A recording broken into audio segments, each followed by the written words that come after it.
শারদীয় দুর্গাপূজা উৎসব যাতে শান্তিপূর্ণভাবে হয়, সুষ্ঠুভাবে সম্পন্ন হয়, সেজন্য বাংলাদেশ পূজা উদযাপন পরিষদ এবং ঢাকা মহানগরী পূজা উদযাপন পরিষদ যৌথভাবে আমাদেরকে আমন্ত্রণ জানিয়েছে যথেষ্ট সময় আগে। যেহেতু পূজা উদযাপনের সময়টা সম্ভবত 27 তারিখ থেকে শুরু হবে, আজকে 7 তারিখ। যথেষ্ট সময় আগে আমরা কেন আসলাম? কারণ বাংলাদেশের বর্তমান পরিস্থিতি আমরা যেটা লক্ষ্য করছি, বিভিন্নভাবে সাম্প্রদায়িক সম্প্রীতি বিনষ্টের জন্য কিছু চক্রান্ত গড়ে উঠছে।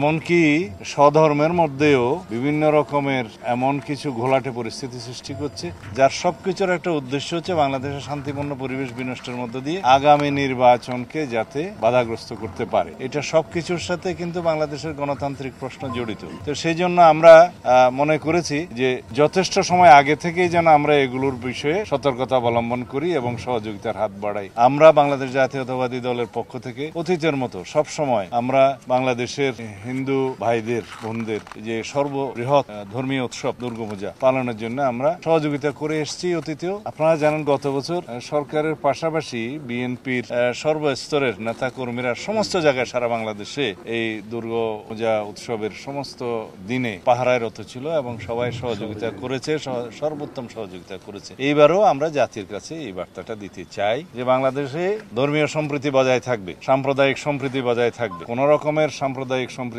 বিনষ্টের জন্য যারাই চেষ্টা করবে তাদেরকে শক্ত হাতে প্রতিহত করা হবে। সেটা সরকারের অবশ্যই উদ্যোগ আছে এবং সরকারি দায়িত্ব আছে। আমরা বাংলাদেশের সচেতন নাগরিক হিসেবে এবং সচেতন রাজনৈতিক কর্মী হিসেবে আমরা নিজেরা এবং আমাদের দলের সবাই এই শারদীয় দুর্গাপূজা উৎসবে শান্তিপূর্ণভাবে যাতে পালিত হয় এবং সম্প্রীতি বজায় থাকে সেজন্য সর্বোচ্চ চেষ্টা করব, সহযোগিতা থাকবে।